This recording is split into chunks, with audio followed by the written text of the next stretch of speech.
Bonjour à tous et bienvenue pour ce face-à-face. Aujourd'hui, deux représentants de listes incomplètes, l'une sur Bruxelles et l'autre sur Evere. On commence par la bruxelloise, Anne Persons. Bonjour. Vous êtes tête de liste de Change Brussels à Bruxelles. Quelle sera votre première proposition au conseil communal si vous êtes élu? Ça sera une proposition sur la bonne gouvernance et faire en sorte que les citoyens bruxellois soient mieux impliqués dans le processus participatif, parce que je pense que maintenant, et ça c'est le grand lacune qu'il y a actuellement, c'est qu'il y a les citoyens n'ont plus confiance dans leurs politiciens, et je pense que c'est le grand défi dans 6 ans que les gens croient de nouveau en politique, et ça se passe en les impliquant beaucoup plus dans tout le processus décisionnel. Donc la participation pour redonner confiance. Oui. Alors vous, Sylvie Mbombo, vous êtes tête de liste des humanistes éverois, donc à Evere. Si vous êtes élu, réélu, même si vous étiez conseillère communale, quelle sera votre première proposition au conseil d'Evere? Oui, ma première proposition au Conseil des Verts portera sur l'enseignement. Je pense qu'il faut encourager l'enseignement, quels que soient les réseaux, et créer le plus de places possibles en vue de pouvoir donner et aux parents et aux élèves le choix libre d'un réseau vers lesquels ils veulent s'orienter. Ça veut dire que vous trouvez que la commune d'Evere favorise trop le pouvoir communal, oui, et le public? Oui. Le libre est défavorisé à Evere? Mais on n'en a pratiquement pas. C'est pour ça que nous nous sommes battus. D'ailleurs, on a beaucoup travaillé pour l'extension de l'école Saint-Dominique, qui est déjà implantée sur Scarbeck, pour qu'il y ait une extension chez nous sur la commune d'Evere. Oui. Alors, votre liste humaniste éverois est incomplète, je le disais au début. C'est le seul cas du CDH à Bruxelles. Comment expliquer cela? Est-ce que c'est du désintérêt? Est-ce que c'est de la faiblesse? C'est quoi? Ce n'est ni désintérêt ni faiblesse. Nous avons choisi d'avoir une liste avec des personnes qui veulent effectivement s'engager, qui ont effectivement un projet pour la commune d'Evere. Nous avons choisi une liste qui est vraiment diverse et représentative, avec des personnes des valeurs que nous estimons pouvoir être, si jamais elles sont élues, des bons conseillers pour notre commune. Voilà pourquoi nous avons Alors, Anne Persons, contrairement à d'autres communes, vous n'êtes pas en liste commune avec le PS. Alors, expliquez-nous pourquoi la liste Change Brussels réunit des citoyens et des gens du SPA, mais pourquoi il n'y a pas de liste commune PS-SPA? Ah, mais ça, c'est une longue histoire. Ben, vous savez, avant, j'étais échevine à la ville de Bruxelles, et ça fait 1 an et demi que je ne le suis plus. C'est parce qu'à l'époque, quand il y avait le scandale autour du SAMU social, le SPA a mis beaucoup de pression sur le PS et sur Yvan Mayer pour qu'il démissionne. Il l'a fait, mais après, il y a eu un sentiment de revanche, et j'étais éjectée du collège. C'est vous qu'on a sorti, quoi. Oui, on m'a éjectée du collège, et on a donné mes compétences aux libéraux. Donc, du coup, c'était plus possible de faire une liste commune entre socialistes? Non, parce qu'il y a quand même une confiance qui a été brisée, et voilà, je me suis dit, voilà, c'est aussi l'occasion, c'est aussi une opportunité. Il ne faut pas juste voir ça comme un désavantage, ça peut être un avantage pour justement faire de la politique autrement, parce que j'ai aussi décidé de ne pas faire une liste SPA, mais une liste citoyenne. Moi, je suis la seule qui a déjà fait de la politique avant. Les autres, c'est des indépendants, des gens qui n'ont jamais fait de la politique, et vraiment faire un projet 100% bruxellois et multilingue, parce qu'on est le seul parti à communiquer en français, anglais, néerlandais, et aussi à avoir des gens de toutes les origines, maghrébines, francophones, néerlandophones, mais aussi pas mal de gens de la communauté internationale. Alors, des membres de votre liste ont dormi dehors ces derniers jours. Quelles sont les solutions à apporter pour empêcher des SDF de dormir dehors à Bruxelles? Nous, on croit que c'est important de d'abord donner un toit à tout le monde. C'est le principe du housing first, c'est-à-dire que c'est important d'avoir un toit, parce que sinon on ne peut pas s'occuper de ces autres problèmes. Et ça, c'est l'essentiel. Et donc, on a beaucoup discuté avec une ASBL qui s'appelle les infirmières de la rue, qui s'occupe vraiment des gens, des sans-abri, les cas les plus graves, je vais dire, et qui ont eu des bons résultats en les offrant un logement, un petit logement, et ensuite vient l'accompagnement pour traiter de tous les autres problèmes qu'ils puissent avoir. Et aussi, ça prend du temps, mais c'est aussi un choix. Et dans d'autres pays comme le Norvège ou le Finlande, ils ont réussi à vraiment faire en sorte qu'il y a presque plus de gens qui dorment dans la rue. Et je pense qu'on doit on doit avoir la même ambition à Bruxelles. Alors de votre côté, Sylvie Mombo, dans votre programme pour EVER, vous dites que vous voulez faire d'EVER une commune smart et durable. Alors c'est quoi concrètement une commune smart et durable? Mais nous voulons faire d'EVER une commune où, d'abord il fait bon vivre, deux, une commune où on se sent mieux chez soi, une commune où on peut sortir et rentrer, qu'EVER ne soit plus une commune. Elle a toujours eu la réputation d'être une commune dortoir, comme ça.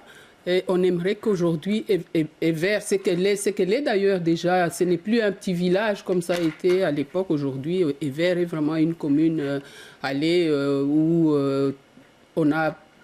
C'est vrai, il y a encore des personnes d'un certain âge, mais il y a de plus en plus d'autres populations, de plus en plus des jeunes qui arrivent à EVER aujourd'hui. Donc, quand vous dites smart, c'est un côté un peu hype, tout digital et tout. Qu'est-ce que vous voulez faire d'EVER? Parce qu'en dehors de l'ambition, très concrètement, qu'est-ce que ça peut être une commune smart? Mais une commune où... où les nouvelles technologies ont leur place, où l'environnement est respecté, où une commune aller en rapport avec l'Europe aujourd'hui, le développement aujourd'hui. Une commune d'aujourd'hui, quoi. Une commune du 21e siècle. Une commune aller en phase avec le temps. Parce qu'aujourd'hui, c'est une commune un peu pépère? Je ne dirais non, je ne dirais plus ça. À une certaine époque, oui, c'était un petit village où il ne faisait pas mauvais vivre, mais en tout cas, aujourd'hui, il faut que EVER évolue avec son temps. Alors, on va passer à notre rubrique en un mot.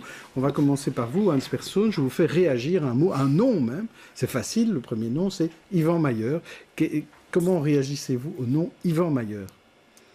C'est surtout peut-être la déception. La déception. Oui. Alors, pour vous, Sylvie Mombo, facile aussi, Rudy Verwoerd. Je dirais bourgmestre ou ministre-président. C'est une question que vous lui posez, finalement. Oui. Et pour vous, Hans Persson, prison de Aren. Oui. Oui. Non, dans un mot... oui.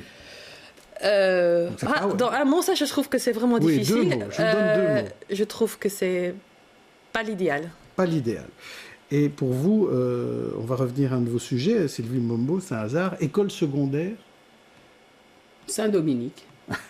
Ça, c'est voilà qui est clair. Qu'est-ce qui vous différencie de votre opposant du jour, Hans Persson? Quand vous voyez Sylvie Mombo, en dehors, elle représente EVER, évidemment, mais comme femme politique par rapport à vous. C'est assez difficile à dire parce que on ne se connaît pas, mais je suis déjà contente de voir que c'est en tête de liste féminine parce que je pense que surtout à la ville de Bruxelles, ça manque. Demain, vous allez avoir votre débat et je pense que ça va être uniquement entre hommes. Exact. Donc, ça ne représente pas une grande diversité. EVER, c'est un peu la même chose, Sylvie Mombo. C'est aussi que des hommes. Tous les autres sont des hommes, oui. Et je suis contente d'être là avec une femme et je sens qu'elle défend les femmes aussi. Donc alors, si vous étiez bourgmestre, Sylvie Mombo, si vous étiez bourgmestre, quel portrait mettriez-vous au-dessus de votre bureau? Donc, vous avez le choix, vous pouvez choisir le portrait, vous pouvez choisir Joël Milquet, Benoît Ludgen, enfin, qui vous voulez. Quel portrait mettez-vous dans votre bureau de bourgmestre? Je mettrais un enfant heureux. Pourquoi un enfant heureux? Parce que j'aimerais qu'EVER soit une commune où les enfants s'épanouissent et trouvent vraiment leur place dans la société et des structures telles qu'ils puissent se retrouver aujourd'hui, demain et plus tard. Alors vous, Hans Persson, quel est le portrait qui va trôner dans votre bureau de bourgmestre? Je ne mettrai pas un portrait, mais je mettrai une photo d'un groupe de gens qui est en train de s'investir pour Bruxelles. C'est difficile de choisir juste une personne, mais je pense qu'il faut montrer le pouvoir et le potentiel des gens, des masses, des gens de Bruxelles, et c'est ça que je voudrais mettre au-dessus de mon bureau. Alors, il reste 4 jours avant le scrutin.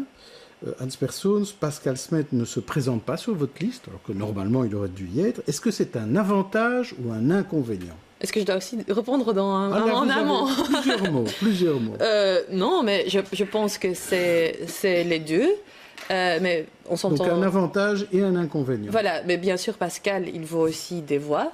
Mais il a décidé, et je respecte tout à fait son choix, et je pense que c'est le bon choix de se concentrer sur la région.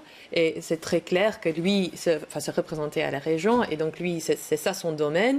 Et maintenant, surtout, le fait qu'on fasse une liste citoyenne, on voulait mettre, si on mettait que des politiques, c'est pas du tout crédible. Déjà, moi, j'ai une étiquette politique, mais on voulait mettre surtout d'autres personnes, voilà, des gens, des citoyens, et aussi pouvoir donner des occasions à eux de se montrer dans des débats et avec les citoyens et tout ça.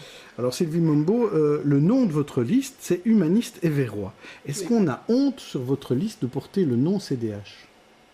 Pas du tout, au contraire. Alors pourquoi ne pas porter le nom CDH? Nous n'avons pas porté le nom CDH parce que parmi nous, il y a des candidats d'ouverture qui ne voulaient pas forcément avoir une étiquette, mais qui voulaient s'engager. Et donc, on a ensemble convenu d'avoir un autre nom, mais de garder quand même notre touche humaniste.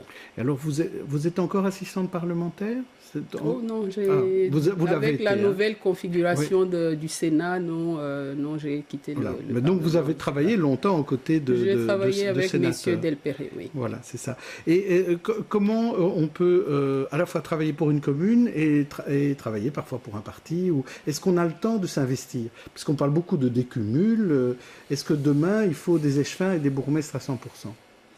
Je pense qu'il faut des bourgmestres et des échevins à 100% dans la mesure où c'est vraiment du travail qui demande un vrai investissement, mais un collaborateur, c'est comme un employé comme tout autre, donc il peut s'engager et à la commune et de votre côté, Hans Persons. Moi, je suis vraiment à 100% pour le décumul des mandats et je comprends. Même si ça pose problème aux partis flamands, à certains partis. Ah oui, mais c'est pas le mien. Ouais. Donc je sais que ça pose problème à certains, mais moi je comprends pas comment on peut être échevin ou échevine à la ville de Bruxelles et le combiner avec un mandat de parlementaire, parce que c'est tellement de travail, c'est la capitale de l'Europe et c'est des énormes budgets, et si on veut bien faire son travail, il faut uniquement faire cela.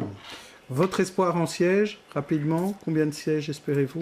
C'est vraiment, on espère être la surprise de ces élections et ça se passe assez bien, la campagne se déroule bien. Donc quelques sièges. Quelques sièges, et on est le plus grand groupe sur Facebook maintenant, donc si ça se traduit en voix, je suis positif. Vous avez 3 sièges au conseil communal, vous en espérez combien? J'allais le dire, on en a déjà 3. Si nous pouvons déjà garder les 3 que nous avons, et pourquoi pas plus. Et monter dans la majorité, par exemple avec le bourgmestre Rudy Vervoort Laissons d'abord les lecteurs se prononcer. Bon, ni oui ni non. Merci. On se retrouve demain pour un autre face-à-face. Bonne soirée. Merci à vous.